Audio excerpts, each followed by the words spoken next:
22 अप्रैल दोपहर का समय लगभग 1 से 2 बजे के बीच जम्मू कश्मीर की खूबसूरत बहसरन घाटी पहलगाम में चारों तरफ सुकून और शांति थी।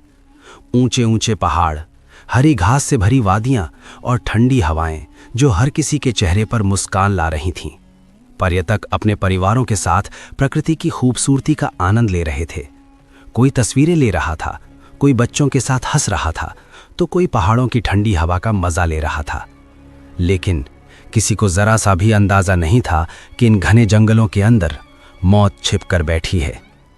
अचानक जंगलों के बीच से 3 परछाइयां बाहर निकलीं। शुरू में किसी ने ध्यान नहीं दिया। लोगों को लगा शायद कोई स्थानीय गाइड होंगे, लेकिन अगले ही पल सबकी सांसें रुक गईं। ये कोई साधारण लोग नहीं थे, ये थे द रेजिस्टेंस फ्रंट के आतंकी, जो पाकिस्तान के खूंखार आतंकी संगठन लश्कर-ए-तैयबा से जुड़े हुए थे। उनके हाथों में खतरनाक हथियार थे, AK-47 और M4 कार्बाइन। कुछ ही सेकंड में इन आतंकियों ने पूरे इलाके को अपने कब्जे में ले लिया। पर्यटक घबरा गए, कोई भागने लगा तो कोई डर के मारे जमीन पर बैठ गया। लेकिन इसके बाद जो हुआ उसने इंसानियत को शर्मसार कर दिया।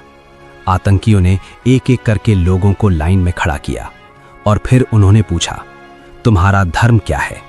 कुछ लोगों को लगा शायद ये कोई मजाक है, लेकिन अगले ही पल गोलियों की आवाज गूंज उठी। जिसके माथे पर तिलक था, जिसने जनेऊ पहना था, उसे वहीं गोली मार दी गई। कुछ लोगों ने जान बचाने के लिए झूठ बोलने की कोशिश की, लेकिन आतंकियों ने उन्हें कलमा पढ़ने को कहा। यहां तक कि कई पुरुषों की पगड़ी तक उतार दी गई ताकि उनकी पहचान की जा सके। जो भी हिंदू पाया गया उसे तुरंत गोली मार दी गई। कुछ ही मिनटों में 26 बेगुनाह लोग मौत के घाट उतार दिए गए। इनमें 25 पर्यटक थे और एक था कश्मीर का बहादुर बेटा आदिल। ये हमला सिर्फ 26 लोगों पर नहीं था, ये हमला था भारत की आत्मा पर। पूरा देश इस खबर से कांप उठा। 2019 के बाद कश्मीर में ये सबसे बड़ा नागरिकों पर हमला था। उस समय भारत के प्रधानमंत्री नरेंद्र मोदी सऊदी अरब के दौरे पर थे, लेकिन जैसे ही उन्हें इस कायराना हमले की खबर मिली, उन्होंने अपना दौरा तुरंत रद्द किया और भारत लौट आए। दिल्ली पहुंचते ही रायसीना हिल्स पर हलचल मच गई। एक हाई लेवल मीटिंग बुलाई गई। ये थी कैबिनेट कमेटी ऑन सिक्योरिटी की बैठक। कमरे में मौजूद थे राष्ट्रीय सुरक्षा सलाहकार अजीत डोभाल, सेना प्रमुख जनरल उपेंद्र द्विवेदी, गृह मंत्री और देश के सबसे बड़े सुरक्षा अधिकारी।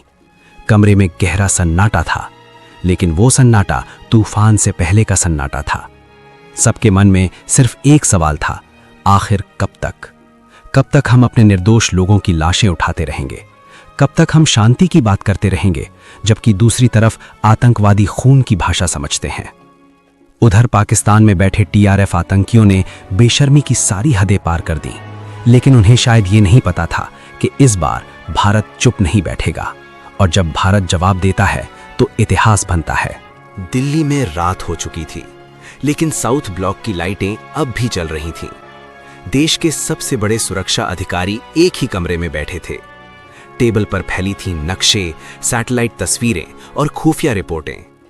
कमरे में मौजूद हर व्यक्ति के चेहरे पर गुस्सा भी था और एक दृढ़ संकल्प भी। राष्ट्रीय सुरक्षा सलाहकार अजीत डोभाल ने धीरे से फाइल बंद की और प्रधानमंत्री नरेंद्र मोदी की तरफ देखा। कुछ सेकंड के लिए कमरे में पूरी तरह सन्नाटा छा गया। फिर प्रधानमंत्री ने सिर्फ एक वाक्य कहा, अब बहुत हो चुका, जवाब दिया जाएगा। बस इतना सुनते ही कमरे का माहौल बदल गया। भारत की तीनों सेनाएं तुरंत अलर्ट पर आ गईं। सेना, वायुसेना और नौसेना, तीनों को एक साथ आदेश भेजा गया। कश्मीर घाटी में स्पेशल फोर्सेस को तुरंत सक्रिय कर दिया गया। ड्रोन आसमान में उड़ने लगे, सैटेलाइट हर हरकत पर नजर रखने लगे और खुफिया एजेंसियां उन आतंकियों की तलाश में जुट गईं जो इस हमले के पीछे थे। कुछ ही घंटों में एक बड़ी जानकारी सामने आई। खुफिया रिपोर्ट में बताया गया कि हमले में शामिल आतंकी हमले के बाद जंगलों के रास्ते पाकिस्तान की सीमा की तरफ भाग गए थे। लेकिन कहानी यहीं खत्म नहीं हुई थी। दरअसल इन आतंकियों को आदेश मिला था पाकिस्तान में बैठे उनके आका से, और वही आका अब भी अपने अगले हमले की योजना बना रहा था। लेकिन उसे शायद ये नहीं पता था कि इस बार भारत सिर्फ आतंकियों को नहीं, आतंक के पूरे नेटवर्क को खत्म करने की तैयारी कर रहा था। इधर कश्मीर में भारतीय सेना का सबसे खतरनाक ऑपरेशन शुरू हो चुका था। रात के अंधेरे में स्पेशल कमांडो टीम जंगलों में उतर चुकी थी। हर कदम बेहद सावधानी से रखा जा रहा था, क्योंकि आतंकी कहीं भी छिपे हो सकते थे। अचानक कमांडो टीम के ड्रोन कैमरे में जंगल के अंदर एक छोटा सा ठिकाना दिखाई दिया। थर्मल कैमरे में अंदर 4 लोगों की हलचल दिख रही थी। कमांडो टीम के लीडर ने धीरे से कहा, टारगेट कंफर्म्ड, सभी तैयार हो जाओ। कमांडो धीरे धीरे उस ठिकाने को चारों तरफ से घेरने लगे, लेकिन तभी अंदर से अचानक गोलियों की आवाज गूंज उठी। आतंकियों को शायद कमांडो की मौजूदगी का पता चल गया था। अब जंगल के बीच एक भयंकर मुठभेड़ शुरू हो चुकी थी। गोलियों की आवाज पूरी घाटी में गूंज रही थी, लेकिन तभी एक ऐसा खुलासा हुआ जिसने इस पूरे हमले को और भी खतरनाक बना दिया, क्योंकि ये हमला सिर्फ 3 आतंकियों का नहीं था। इसके पीछे एक बहुत बड़ी साजिश छिपी हुई थी, और उस साजिश का असली मास्टरमाइंड अभी भी जिंदा था। लेकिन दोस्तों, वो मास्टरमाइंड कौन था और भारतीय सेना ने उसे कैसे ढूंढ निकाला, ये जानकर आप भी हैरान रह जाएंगे। अगर आप चाहते हैं कि इस कहानी का सबसे खतरनाक और रहस्यमय भाग भी आप तक पहुंचे, तो वीडियो को सब्सक्राइब जरूर करें और कमेंट में लिखें, भारत माता की जय।